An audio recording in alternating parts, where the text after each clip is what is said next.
Congratulations, काफ़ी शानदार quarter रहा ये आज कंपनी के लिए। रेवेन्यू हम आपको बताएं 88% की ग्रोथ आई है।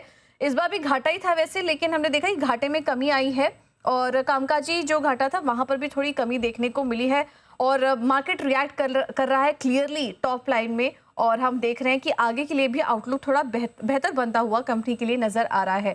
सर, तो कॉन्ग्रेचुलेशंस। क्या वजह थी इस परफॉर्मेंस के पीछे और आने वाले समय के लिए, क्योंकि अभी भी वैसे घाटे में ही है कंपनी, प्रॉफिटेबिलिटी में कब तक आएगी, ये थोड़ा हमारे दर्शक जानना चाहेंगे आपसे। ज़रूर, थैंक यू पूजा जी। सो हमारे लिए Q1 काफ़ी मेमोरेबल क्वार्टर रहा। ओवरऑल रेवेन्यू में हमने ऑलमोस्ट 85-90% का ग्रोथ देखा। हमारे होलसेल वॉल्यूम्स लगभग 80% से ग्रो करे। बट अगर आप हमारा रिटेल देखेंगे तो हमारा retail grew almost 102%, which means कि हमारा चैनल स्टॉक एक्चुअली कम हुआ है। ये एक्चुअली रिफ्लेक्टिव है अंडरलाइंग जो डिमांड का ट्रांसिशन हुआ है हमारे पूरे सेक्टर में। हमने कुछ स्टैटिस्टिक शेयर किए थे कि इंडस्ट्री की demand, industry inquiry, industry registrations सब काफ़ी तेज़ी से आगे बढ़ रही है। हमारे जो मंथली प्री ऑर्डर्स आते हैं, हमारे जो क्वार्टरली प्री ऑर्डर्स आते हैं, विच मीन्स कस्टमर के जो पेड प्री ऑर्डर्स आते हैं, वो लगभग 150% से ग्रो हुए हैं over the last 4 quarters. And Q1 में हमने लगभग 1.5 लाख नए प्री ऑर्डर्स देखे। उसके अगेंस्ट हम खाली 90,000 व्हीकल ही बेच पाए और हम 80,000 व्हीकल्स होल सेल कर पाए हमारे डीलर्स को, 83,000। तो काफ़ी ज़्यादा डिमांड का एक्सप्लोजन आया है। ये साइक्लिकल नहीं है, ये सीजनल नहीं है, ये फंडामेंटल अपशिफ्ट हुआ है डिमांड का। सो a lot of positive and momentous news here. तो हमारा अब सारा focus at the company is on demand and supply creation. I think demand, near term demand का विजिबिलिटी है। अब हमारा पूरा काम है कि हम हमारी कैपेसिटी को फटाफट रैंप अप करें। Q1 के दौरान ही हमारा मंथली आउटपुट हमने काफ़ी इंक्रीज़ कर दिया है। 24,000 यूनिट हमारा अप्रैल में आउटपुट था, वो बढ़ के ऑलरेडी 30,000 हो गया था by the month of June. And अब हम लगभग 100% कैपेसिटी पे ऑपरेट कर रहे हैं, 35,000 पर मंथ की कैपेसिटी पे। ये सब रैंप अप के कारण हमारे मार्जिन्स स्ट्रांग रहे। कमोडिटी प्रेशर काफ़ी रहा ये क्वार्टर, बट उसके बावजूद जून के महीने तक हमने लगभग हमारा एवरेज सेलिंग प्राइस 11,000 रुपये से पर स्कूटर इम्प्रूव किया है। एंड ये और बाकी फोकस रखने के कारण हमारा टोटल एबिटा, विच जिसमें अदर इनकम इंक्लूडेड है, वो Q1 पे पहली बार पॉजिटिव आया है 9 करोड़ से। विदाउट अदर इनकम हमारा एबिटा काफ़ी इंप्रूव हुआ है फ्रॉम रफली about I think negative 150 crore से negative I think 35-40, I think हमारा सॉरी नेगेटिव 100 करोड़ से नेगेटिव 30 करोड़ तक। सो ट्रैजेक्टरी काफ़ी स्ट्रांग है। जैसे जैसे हम हमारा कैपेसिटी और सप्लाई रैंप अप कर पाएंगे, कॉन्फिडेंस हाई है कि over the next few quarters हम प्रॉफिटेबिलिटी की तरफ बढ़ पाएंगे। बिल्कुल। और हम आपको बता दें कि मैनेजमेंट का ये क्लियरली यहाँ पर कहना था कि ये कोई वन ऑफ नहीं था। आगे फंडामेंटल्स और डिमांड सिनेरियो काफ़ी मजबूत नज़र आ रही हैं। तो क्या सर हम एक्सपेक्ट करें कि आगे की भी ये परफॉर्मेंस इसी तरीके से जारी रहेगी? और दूसरा सवाल आपके मार्जिन को के नंबर्स को ही लेकर था, कैसे मेंटेन करेंगे आप ये मार्जिन? क्योंकि हम देख रहे हैं कि कमोडिटी कॉस्ट का प्रेशर अभी भी बना हुआ है, वहाँ पर कूल ऑफ अभी आया नहीं है। कच्चे तेल को भी लेकर हम देख रहे हैं कि थोड़ा उतार चढ़ाव अभी भी बना हुआ है। तो उसको लेकर क्या प्लानिंग है आपकी? क्या आप अपने प्राइजेस में कुछ रिवीजन करेंगे आने वाले समय में? हाँ, तो हमने डेटा ही शेयर किया था Q1 में।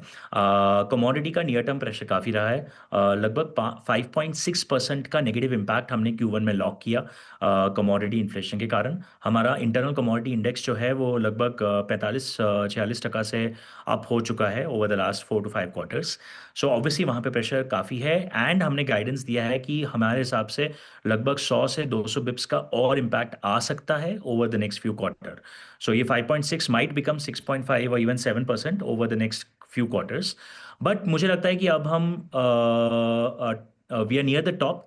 आई थिंक कमोडिटी इन्फ्लेशन अब और बहुत ज़्यादा नहीं बढ़ना चाहिए, 1-2% और बढ़ सकता है, पर over the next 2 to 4 quarters I think इसमें थोड़ा सा प्लेटो आउट हो जाएगा एंड देन मे बी थोड़ी कूलिंग भी आ सकती है। इसको हैंडल करने के लिए हमने काफ़ी स्टेप्स लिए हैं। मोस्टली हमारे सारे स्टेप्स स्ट्रक्चरल रहे हैं, जिन मेरा मतलब ये सारे इम्प्रूवमेंट्स ये करंट कमोडिटी क्राइसिस को आउटलिव कर जाएंगे। सो लॉन्ग टर्म इससे बिजनेस एक्चुअली और स्ट्रॉन्गर हो जाएगा ये क्राइसिस के से बाहर आने के बाद में। तो पहले हमने प्राइस हाइक्स की है अक्रॉस द एंटायर पोर्टफोलियो। दूसरा, हमने हमारा स्क्यू काफ़ी इंप्रूव किया है टुवर्ड्स हायर एंड वेरिएंट्स। तीसरा, हमने हमारा नॉन व्हीकल रेवेन्यू और आगे बढ़ाया है। तो फ्रॉम 13% टू रफली about 14% of our revenue is now coming from non vehicle revenue. Non vehicle revenue में चीफ है हमारा हमारे सॉफ्टवेयर प्रोडक्ट का sale Atherstack pro, followed by our accessories and last में सर्विसिंग। एथरस्टैक प्रो ये हमारा जो सॉफ्टवेयर पैक है वो रफली more than 90% of our customers, in fact Q1 में रफली 94% हमारे कस्टमर्स ने वो प्रोडक्ट खरीदा है। मतलब हर 100 कस्टमर जो स्कूटर खरीद रहे हैं उनमें से 94 कस्टमर्स हमारा एथरस्टैक प्रो खरीद रहे हैं। ये स्ट्रेंथ के कारण काफ़ी हद तक ये कमोडिटी प्रेशर हम एब्सॉर्ब कर पाए हैं एंड स्ट्रक्चरली हमारे मार्जिन्स इंप्रूव हुए। सॉरी, कमोडिटी के कारण हमारे मार्जिन्स कम हुए, बट ये सब के कारण काफ़ी हमने एब्जॉर्ब कर लिया है। फाइनली ऑन प्राइस हाइक्स, हमारा एवरेज सेलिंग प्राइस काफ़ी इंप्रूव हुआ है फ्रॉम 1,50,000 रुपये at the end of Q4 मार्च में। वहाँ से हमारा प्राइस जून के महीने तक 1,61,000 तक पहुँच गया है। सो रफली 11,000 रुपये का average improvement in average selling price across the fleet. तो काफ़ी स्ट्रॉन्ग इंप्रूवमेंट यहाँ पे जो आपको काफ़ी अच्छे से शो कर रहा है कि एथर का प्राइसिंग पावर, एथर का हमारा ब्रांड पावर काफ़ी इंटैक्ट है। तो हम देख रहे हैं कि डिमांड तो है ही, जैसे ही सिचुएशन ठीक हुई कंपनी ने अपने सप्लाई चेन और मजबूत किया, तो यहाँ पर कंपनी को आगे आने वाले समय में और भी फ़ायदा होगा। लेकिन ये जो पूरा स्पेस है तरुण जी, ये समझना चाहिए क्योंकि अब काफ़ी बड़े प्लेयर्स इलेक्ट्रिक व्हीकल में तो फोकस कर ही रहे हैं और काफ़ी बड़ी कंपनियां भी अब इस स्पेस में आ गई हैं।